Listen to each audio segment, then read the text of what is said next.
India की सबसे महंगी फिल्म कल की 28 एडी फाइनली थिएटर्स में हो गई है रिलीज। बिना आपका टाइम वेस्ट किए सीधा मुद्दे की बात पे आता हूँ। जब टिकट इतना महंगा है तो फिल्म क्या सच में थिएटर में देखने लायक है भी या फिर नहीं? कहीं आदि पुरुष 2 वाला स्कैम वापस तो नहीं आया है? बॉस, इतना कम टाइम में तो मैगी भी नहीं बनती। जितना जल्दी आप ये सवाल पूछ रहे हो 10 पॉइंट्स लगेंगे, थोड़ा सा टाइम देना पड़ेगा, लेकिन पक्का वाला प्रॉमिस है इस वीडियो के बाद एकदम 100% श्योर हो जाओगे फिल्म आपके लिए है या फिर नहीं। No confusion. फटाफट एकदम सुपर फास्ट स्टाइल में छोटा सा इंट्रो करा देता हूँ। कल की 898 एडी एक्चुअली में कुछ और नहीं, सिर्फ महाभारत का सीक्वल है। सिंपल, महाभारत में क्या हुआ था, कौन जीता कौन हारा, ये सारी चीजें आप पढ़ सकते हो ऑनलाइन ऑफलाइन कैसे भी, लेकिन ये कौन बताएगा महाभारत के बाद क्या? भगवान कृष्ण तो धरती से चले गए तो फिर ये दुनिया चला कौन रहा है? ठीक उसी जगह से अपनी ये फिल्म शुरू होती है। अच्छाई वर्सेस बुराई की लड़ाई एक बार फिर से हो रही है, लेकिन टाइम 6000 साल आगे बढ़ गया है। 2898 एडी। बाकी तो आप इतना जानते ही होंगे कि सफेद घोड़े पर बैठकर भगवान आएंगे जो असुर कली के सामने खड़े हो जाएंगे और उसी वक्त इस कलयुग के फाइनल चैप्टर लिखे जाएंगे। इतना रिसर्च तो आप खुद से कर ही चुके होंगे। बस सबसे बड़ा सवाल भैरवा है कौन, कल की है कि नहीं? टेंशन नोट, सारे जवाब फिल्म में मिल जाएंगे। हाँ, एक हिंट मैं अभी से दे सकता हूँ, दिमाग के घोड़े दौड़ाना बंद कर दो, क्योंकि एक्चुअली में फिल्म के अंदर प्रभास का कैरेक्टर आप इस जन्म में गेस नहीं कर पाओगे। अब आ जाते हैं सीरियस वाले पॉइंट नंबर 1 पे। अगर आप बाहुबली के फैन हो और उसी टाइप का सिनेमा दोबारा देखने की एक्सपेक्टेशन से थिएटर जा रहे हो, मत जाना। सीधा बोल रहा हूँ, किसी की बात मत सुनना। कल की 2898 एडी बाहुबली जैसी फिल्म बिल्कुल नहीं है। वो प्योर मस्त सिनेमा था, जबकि ये महाभारत है। नहीं समझे? बाहुबली में फिल्म की मेकर्स ने सब कुछ प्लेट पे सजा के दिया था। आपको जरा सा भी 1% दिमाग नहीं लगाना पड़ा फिल्म किसी सीन को समझने में। जबकि कल की एक स्मार्ट फिल्म है बॉस। इसका एक सीन एक्चुअली में सीधा कनेक्टेड है, बाकी 4-5 अलग अलग सीन साथ माने कहानी जलेबी जैसी गोल गोल है। महाभारत अगर पढ़ी है या फिर उसके बारे में सुना है तो जानते होंगे एक एक कैरेक्टर कितना जरूरी है, कितना कंफ्यूजिंग है। चेस का गेम बोल सकते हो। कहने का मतलब ये है कि कल की देखने जाओगे तो दिमाग साथ में लेकर जाना पड़ेगा। बाहुबली जैसा सिर्फ मास प्रेजेंटेशन बेस्ड सिनेमा यहाँ नहीं मिलेगा। पॉइंट नंबर 2, थोड़ा सा और कड़वा लगेगा प्रभास के सच्चे फैंस को, क्योंकि कल की 2898 एडी रियलिटी में प्रभास की फिल्म है ही नहीं। सॉरी डार्लिंग्स, जिस फिल्म का लीड एक्टर पिक्चर में एंट्री करने के लिए 20 मिनट का लंबा इंतजार कराता है और 3 घंटे की पूरी ड्यूरेशन में 1/3 भी फिल्म में दिखाई नहीं पड़ता है। अगर आप सिर्फ उसको सेलिब्रेट करने के लिए थिएटर जाना चाहते हो तो सॉरी टू डिसअपॉइंट यू, कल की किसी एक स्टार की फिल्म नहीं है। ये उससे भी नेक्स्ट लेवल सिनेमा है। टीम वर्क फिल्म है यह बॉस। हर कैरेक्टर कहानी को बढ़ाने के लिए जरूरी है। यहाँ कोई वन मैन शो नहीं मिलेगा, ना ही कोई किसी एक्टर की पूजा करेगा। कहने का मतलब ये है कि कहानी ही इस फिल्म की असली हीरो है और प्रभास एंड बाकी कास्ट मेंबर्स बस सपोर्टिंग रोल्स में है, अपना काम चुपचाप कर रहे हैं। गुस्सा मत हो भैया। पॉइंट नंबर 3 तो सन लो, जिस पर उनको इंडियन सिनेमा के लिए गेम चेंजर बोला जा रहा है। एक्चुअली में उसका गेम चेंजर कोई और नहीं, प्रभास खुद है। कल की के 2 घंटे 50 मिनट एक साइड रख दो और लास्ट के 10 मिनट बिल्कुल अलग। यहाँ पे उन सब लोगों को जवाब मिल जाएगा जो अक्सर पूछते हैं प्रभास को इतनी बड़ी बड़ी फिल्म्स क्यों और कैसे मिल जाती है। गॉड लेवल स्क्रीन प्रेजेंस है उनका इस फिल्म के क्लाइमैक्स में। आप मानोगे नहीं, पूरी दुनिया एक साथ मिलकर भी गेस नहीं कर सकती, ऐसा शॉकिंग ट्विस्ट डाला है। प्रभास का कैरेक्टर जिस तरीके से फिल्म के लास्ट 10 मिनट में ट्रांसफॉर्म होता है, उसके लिए 10,000 रुपए का टिकट खरीदना भी डिस्काउंट जैसा है। वैसे डिस्काउंट से याद आया, पॉइंट नंबर 4, जहाँ पैसा बचा सकते हो वहाँ पैसा बचा लेना चाहिए यार। 2D vs 3D गेम इस फिल्म में ज्यादा कुछ इंपॉर्टेंट नहीं है। फिल्म के विजुअल इफेक्ट्स जबरदस्त हैं, ये आप ट्रेलर में नोटिस कर चुके होंगे, लेकिन 3D में ऐसा कुछ स्पेशल नहीं मिलेगा जो 2D के अंदर नहीं होगा। बड़े बड़े सेट्स है, फ्यूचर दुनिया दिखाने वाले डिजाइन्स और बुद्धि द कार से तो आप पहले ही मिल चुके होंगे। ऑनेस्टली ये सब 2D में भी उतना ही कमाल के दिखेंगे जितना 3D में। तो ये वाला पॉइंट थोड़ा पर्सनल एडवाइस जैसा है, एक्स्ट्रा पैसे खर्च मत करना 3D के चक्कर में। जैसे ब्रह्मास्त्र आई थी ना, उस फिल्म के अंदर सिर्फ 3D सीन्स ही उसका बेस्ट पार्ट थे। अगर थिएटर में 3D नहीं देखते तो पिक्चर के अंदर कुछ बचता ही नहीं। लेकिन कल की को 2D 3D से ज्यादा फर्क पड़ता नहीं है, क्योंकि ये फिल्म आपको सिर्फ आंखों से नहीं दिमाग पर जाके हिट करके इंप्रेस करना चाहती है। दिमाग खर्च करो, पैसा नहीं। अब वापस पॉइंट नंबर 5, सबसे इंपॉर्टेंट। नागश्विन के पास कहानी सुनाने के लिए बहुत कुछ है, डायरेक्ट मिथोलॉजी का खजाना खोल दिया इन्होंने, बट कहानी सुनाने का तरीका या थोड़ा सा कैजुअल है। फिल्म में बहुत सारी जगह पे ऐसा लगेगा ये सीन खत्म क्यों नहीं हुआ अभी तक, स्लो लंबा रबर जैसा। कुछ अनवांटेड मटेरियल भी है, जैसे दिशा वाला एक लंबा सीक्वेंस, उसके बिना फिल्म थोड़ा और फास्ट हो सकती थी। इससे मेन कहानी पे ब्रेक और ऑडियंस भटक जाती है। माने फर्स्ट हाफ में तो पब्लिक को सिर्फ रेडी किया जाता है, वर्ल्ड क्रिएशन करके रूल्स क्या हैं, प्रेजेंट में क्या चल रहा है, गंगा का पानी क्यों सूख गया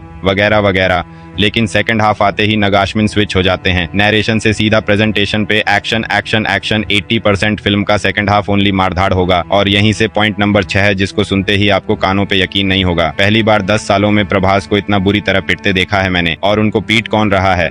80 साल के अमिताभ बच्चन। बाप रे बाप, क्या वॉर लड़ा है इन दोनों ने फिल्म के अंदर, आंखें दिमाग सब कुछ बाहर आ जाएगा भाई। इतना क्रिएटिविटी के साथ आज तक किसी भी डायरेक्टर ने इस्तेमाल नहीं किया अमिताभ बच्चन का, जिनको न्यूक्लियर बॉम्ब बना दिया कल्कि के अंदर नाग अश्विन ने। अश्वत्थामा का कैरेक्टर कल्कि के अंदर सबसे ज्यादा जरूरी है क्योंकि फिल्म में इनकी एंट्री होते ही महाभारत एंट्री भी साथ में हो जाती है। ये अपना फ्लैशबैक सुनाते हैं जिसको नगाश्मीन थिएटर्स में दिखाते हैं, वहां से ऐसे ऐसे सीन्स आते हैं जहां खुद भगवान कृष्ण मिल जाते हैं। अब सोचो किसी कैरेक्टर को फिल्म के बाकी एक्टर्स के कंपैरिजन में 8-10 फीट लंबा बनाया है, कितना सोच समझ के उसको प्रेजेंट किया होगा फिल्म के अंदर। बस यही से निकलता है पॉइंट नंबर 7, डिटेलिंग। क्या जबरदस्त छोटी छोटी चीजों का इस्तेमाल किया है फ्यूचर को पास्ट से जोड़ने के लिए प्रेजेंट कहानी में। स्पेशली वो लोग जो महाभारत के साथ पहले से फेमिलियर है वो अच्छे से नोटिस कर पाएंगे इस फिल्म में कहाँ पे क्या जोड़ा गया है, किस तरीके से। भगवान कृष्ण का इस पूरी कहानी से क्या लेना देना है, असुर कली जो कर रहा है वो क्यों कर रहा है, या फिर अश्वत्थामा के बिना ये कहानी पूरी क्यों नहीं हो सकती। इतना कमाल का डिटेलिंग है इस फिल्म के अंदर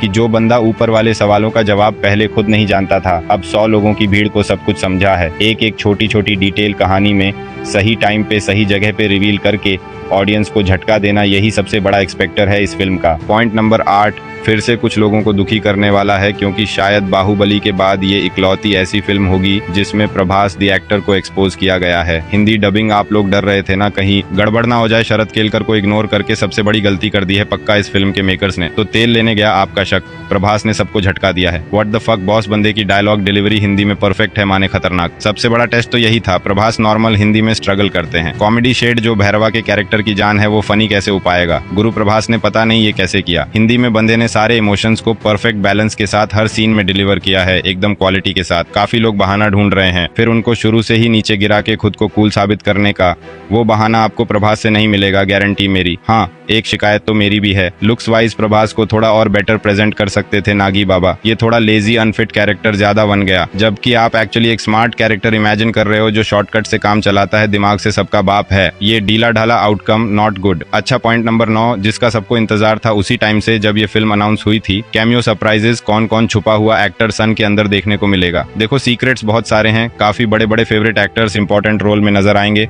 लेकिन दिक्कत ये है कि वह उतना इम्पैक्ट नहीं डालते फिल्म की क्वालिटी पर। बस ऑडियंस को खुश करने वाले कैमियोस हैं, जबकि फिल्म उनके बिना भी वैसे की वैसी रहती, खास बदल नहीं जाता। कैमियोस का सही इस्तेमाल नहीं हुआ है। वैसे दीपिका पादुकोण वाला कैरेक्टर तो कैमियो भी नहीं है, सबसे इम्पोर्टेंट है इस पूरी कहानी के लिए, लेकिन उनका आउटपुट भी थोड़ा एवरेज लग सकता है, ज्यादा रिवील नहीं। हाँ, इंटरवल से ठीक पहले शायद दीपिका के करियर का बेस्ट सीन थिएटर में जो आपने देखा वह नागश्मी ने क्रिएट किया है, लेकिन उसके अलावा बाकी सारी फिल्में इनके डायलॉग्स बड़े बकवास टाइप के हैं। बुरा ना मानो, एक्ट्रेस इतनी बड़ी लेकिन कैरेक्टर की राइटिंग इतनी नॉर्मल। क्यों भाई, ट्यून के साथ इस फिल्म को कंपेयर करते हो ना आप? हाँ तो चलो विजुअल्स थोड़े सिमिलर हो सकते हैं, लेकिन वहाँ कहानी में जो ये मैडम ने इम्पैक्ट डाला था उसका 10% भी दीपिका को बनाने का चांस नहीं दिया गया। कभी बेचारे अश्वत्थामा के सहारे तो कभी सुप्रीम या स्किन। खुद का आइडेंटिटी सिर्फ ऑडियंस के दिमाग में चल रहा है, स्क्रीन पर ज्यादा कुछ करने का मौका नहीं मिला एक्सेप्ट वो इंटरवल वाला फेडू सीन। अब नाम ले ही लिया है तो बात कर ही लेते हैं। पॉइंट नंबर 10, सुप्रीम यास्किन, जिनकी वजह से फिल्म का हाइप इतना ज्यादा मल्टीप्लाई कर गया था ट्रेलर आने के बाद। जानते हो कमल हसन सिंगल हैंडेडली जिम्मेदार होंगे इस उनको देखने वाली ऑडियंस को 2 सेक्शंस में डिवाइड करने के लिए, क्योंकि कुछ ऑडियंस सोशल मीडिया पर एक्टिव रहने वाली वो अपना होमवर्क करके थिएटर गई थी, इसीलिए कहानी में क्या हुआ कैसे हुआ उनको आइडिया था। जबकि एक ऑडियंस से डायरेक्ट थिएटर में फिल्म को फर्स्ट टाइम एक्सपीरियंस करने वाली वो सीधा आपसे आगे पूछेगी भाई इसमें विलन कौन था, कहाँ था, क्या हुआ एंड में। ये जो दूसरी कैटेगरी है ना बॉस, आप लोग एकदम दूर रहो फिल्म से, वरना कमल हसन ने जो सिर्फ 2 सीन से 2 घंटे की पिक्चर को हरा दिया उनको क्रेडिट नहीं मिल पाएगा। कमल हसन को इतना कम क्यों दिखाया, ये बात जो समझ गए उनके लिए पिक्चर हो जाएगी मास्टरपीस, और जो उनको पूरे 2 घंटे ढूंढते रह गए वो बोलेंगे टाइम वेस्ट। अब सब कुछ ले दे के बाद स्टार्स की आती है तो 5 में से 4 मिलने चाहिए, लेकिन वो क्लाइमैक्स वाला फाइनल सीक्वेंस भैया वहाँ तो 400 स्टार्स भी कम पड़ेंगे। स्पेशली जो ट्विस्ट डाला है नागी बाबा ने, जबरदस्त यार। महाभारत का ऐसा इस्तेमाल फिल्म पार्ट 2 को हाइप करने के लिए डायरेक्टर के विजन को सल्यूट है बॉस। फिल्म देखने जरूर जाओ, थिएटर्स में ही इसका असली मजा आएगा, लेकिन फैमिली वालों को सिर्फ तब लेकर जाना जब उनको महाभारत में इंटरेस्ट आता हो, वरना ये 3 घंटे उनके लिए एवेंजर्स एंडगेम जैसे हो जाएंगे, वह भी तब जब MCQ की एक भी फिल्म ना देखी हो उन्होंने। समझदार समझ गए। बाकी वीडियो में कुछ पसंद आया हो या फिर कुछ शिकायत करनी हो तो मैं आपको इंस्टाग्राम पर भी मिल जाऊंगा, वरना थोड़ा सा इंतजार करिए, मिलूंगा आपसे अगले वीडियो में। Take care, bye bye.